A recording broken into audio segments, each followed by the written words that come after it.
IPS Siddharth Kaushal రాజీనామా చేశారు. VRS తీసుకుని వెళ్లిపోతున్నట్లు సంచలన ప్రకటన చేశారు సిద్ధార్థ్ కౌశల్. కానీ ఆయన రాజీనామా పొలిటికల్ గా కూడా సంచలనం కలిగించింది. టీడీపీ వేధింపుల వల్లే ఐపీఎస్లు పనిచేయలేకపోతున్నారు. విశాల్ గున్ని సహా చాలా మందిపై కేసులు పెట్టి సస్పెండ్ చేసింది. మరికొంతమందికి ఏకంగా పోస్టింగ్లు ఇవ్వలేదు. ఇంకొంతమందికి అగౌరవమైన పోస్టింగ్లు ఇచ్చి అవమానపరుస్తోంది. కూటమి ప్రభుత్వం వేధింపుల వల్లే సివిల్ సర్వెంట్స్ ఒక్కొక్కరుగా తప్పుకుంటున్నారని వైసీపీ ఆరోపిస్తోంది. కానీ సిద్ధార్థ్ కౌశల్ మాత్రం నా రాజీనామా వ్యక్తిగత కారణాల వల్ల మాత్రమే చేశాను. ఇందులో ఎలాంటి ఒత్తిడులు లేవు. ఏపీలో పనిచేయటం నా అదృష్టం. ఎన్నో గొప్ప అనుభూతులున్నాయి. 13 ఏళ్ల నా సర్వీస్ చాలా గొప్పగా సాగింది. ప్రజాసేవ చేస్తూ ఎన్నో నేర్చుకున్నానని చెప్పారు సిద్ధార్థ్. మొదటి నుంచి సిద్ధార్థ్ కౌశల్ చాలా స్ట్రిక్ట్ ఆఫీసర్ అని పేరు, నిజాయితీ గల వ్యక్తిగా పేరు తెచ్చుకున్నారు ఆయన. నిత్యం పోలీస్ స్టేషన్లను తనిఖీలు చేసేవారు. రికార్డులు పరిశీలిస్తూ సిబ్బంది అప్రమత్తంగా ఉండాలి, ఫిర్యాదుదారుల పట్ల గౌరవంగా ఉండాలని చెప్పేవారు. రాత్రి సమయాల్లో తానే బైక్ నడుపుతూ ఒంగోలు లాంటి పట్టణాల్లో ఎన్నోసార్లు శాంతి భద్రతలను పర్యవేక్షించారు. ఏ జిల్లాకు వెళ్ళినా కూడా తన పర్సనల్ నెంబర్ను ప్రజలకిచ్చేవారు. ఎలాంటి సమస్యలున్నా సరే తనకు ఫిర్యాదు చేయొచ్చు. బెదిరింపులు సహా ఎలాంటి సమస్య వచ్చినా తానున్నానని ఆయన ప్రజలకు భరోసా కల్పించారు. ఒకానొక సమయంలో ఒంగోలులోని ఓ పోలీస్ స్టేషన్కు ట్రైనీ ఐపీఎస్ ఆఫీసర్ జగదీష్ను సామాన్య పౌరుడిలా పంపించారు. అక్కడ మారువేషంలో ఉన్న ట్రైనీ ఐపీఎస్ను గుర్తించని పోలీస్ సిబ్బంది ఫోన్ పోయిందంటే కాస్త దురుసుగా ప్రవర్తించారు.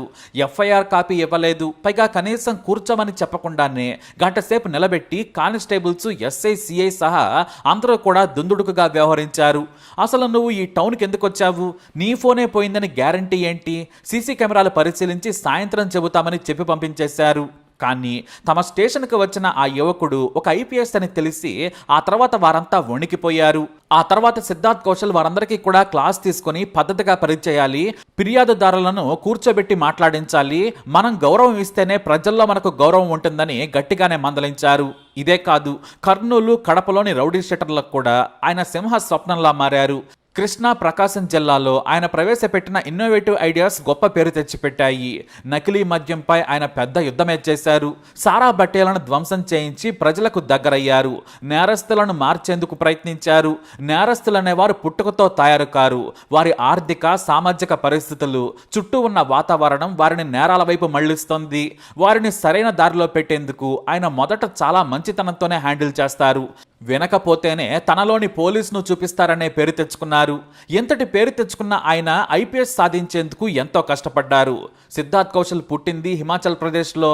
తల్లిదండ్రులు సికింద్రాబాద్లోనే ఉండేవారు. అయితే ఢిల్లీకి మారిన తర్వాత సెయింట్ స్టీఫెన్ కాలేజ్లో బీఎస్సీ చదివారు. డిగ్రీని 2007లోనే పూర్తి చేశారు. ఆ తర్వాత ఫ్రాన్స్లో ఎంబీఏ చదివారు. మొదటి నుంచి సిద్ధార్థ్ కౌశల్కు బిజినెస్ అడ్మినిస్ట్రేషన్ ఇష్టం. ఆ తర్వాత ఐఐఎం ఇండోర్లో పీజీ డిప్లొమా పూర్తి చేశారు. మొదటి నుంచి చదువులో టాపర్గా ఉన్న సిద్ధార్థ్కు సివిల్ సర్వీసెస్ మీద ఆసక్తి పెరిగింది.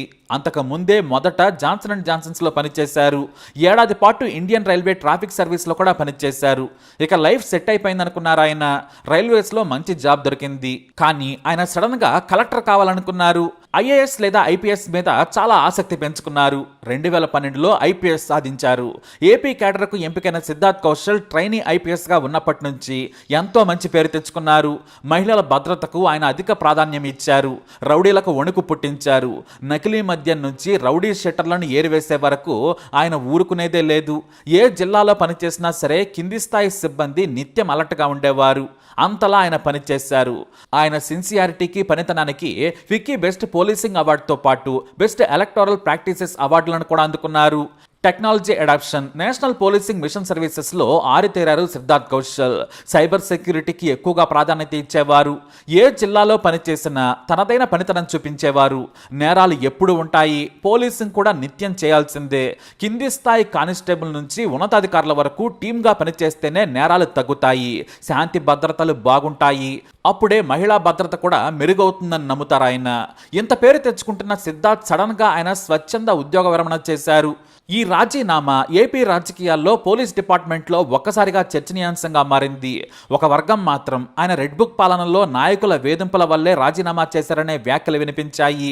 వైసీపీ నేతలైతే ఏకంగా సిద్ధార్థను బెదిరించారు, వ్యక్తిగత కారణాల వల్లే రాజీనామా చేశానని చెప్పించాలని బెదిరించారనే ఆరోపణలు కూడా చేశారు.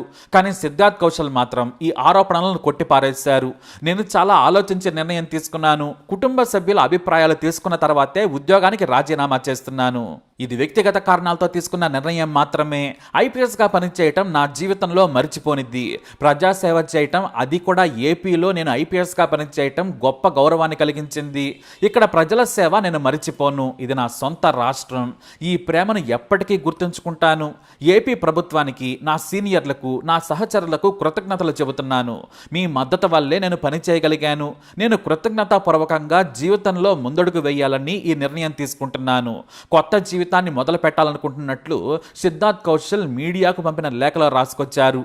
అయితే సిద్ధార్థ్ కౌశల్ రాజీనామాలో కొత్త కోణాలు కూడా ఉన్నాయని కొంతమంది విశ్లేషకులు అంటున్న మాట. ఆయన్ను అధికార పార్టీ వేధిస్తోంది. గతంలో ఆయన జగన్తో రాసుకు పూసుకు తిరిగారు, టీడీపీ నేతలను ఇబ్బంది పెట్టారని, నేడు కక్ష సాధిస్తోందని కొంతమంది చెబుతున్న మాట. అవమానాలు పడలేకే సిద్ధార్థ్ రాజీనామా చేశారని చెబుతున్నారు. ఇప్పుడు డీజీపీ కార్యాలయంలో ఎస్పీ అడ్మిన్గా పనిచేస్తున్నారు. తన అనుభవానికి తగ్గట్టుగా సరైన గౌరవం, పోస్టింగ్ ఇవ్వలేదనే ఆవేదనలో ఉన్నారట సిద్ధార్థ్. ఇప్పటికే కొంతమంది ఐపీఎస్లు సస్పెండ్ అయ్యారు, కొంతమంది కేసులు ఎదుర్కొంటున్నారు. దాదాపు 24 మంది ఐపీఎస్ స్థాయి అధికారులకు పోస్టింగులు లేవనే విమర్శలు కూడా వినిపిస్తున్నాయి. కావాలనే గతంలో వైఎస్ జగన్కు దగ్గరగా ఉన్నారనే కారణంతో టీడీపీ ప్రభుత్వం వారిని అవమానిస్తోందని వైసీపీ నేతలు చేస్తున్న విమర్శ. ఏదేమైనా కూడా, రాజకీయ కారణాలు ఏవైనా కూడా, గొప్ప అధికారి ఇంకా 21 ఏళ్ల సర్వీస్ ఉండగానే రాజీనామా చేయటం మాత్రం బాధాకరమైన విషయం. ఐఐఎం చదివిన సిద్ధార్థ్ కౌశల్ పైగా ఐపీఎస్ కావడంతో మల్టీనేషనల్ కంపెనీలలో ఎన్నో గొప్ప గొప్ప అవకాశాలుంటాయి. ఓ మల్టీనేషనల్ కార్పొరేట్లో ఉన్నత స్థాయి పోస్టు రావడంతో ఆయన తన కెరీర్ను ఉన్నతంగా తీర్చిదిద్దేందుకు వీఆర్ఎస్ తీసుకున్నారనే టాక్ కూడా వినిపిస్తుంది. ఇక ఆయన వీఆర్ఎస్ ఆమోదం పొందితే ఢిల్లీకే వెళ్లిపోనున్నారు. మరి సిద్ధార్థ్ కౌశల్ ఎక్కడికి వెళ్ళిపోయినా సరే ఆయన్ను ప్రకాశం, కృష్ణా, కర్నూలు, కడప జిల్లాల ప్రజలు మాత్రం ఎప్పటికీ గుర్తుంచుకుంటారు అనడంలో ఎలాంటి సందేహం లేదు. మరి ఐపీఎస్ సిద్ధార్థ్ కౌశల్పై మీ అభిప్రాయాన్ని కమెంట్ ద్వారా తెలియజేయండి.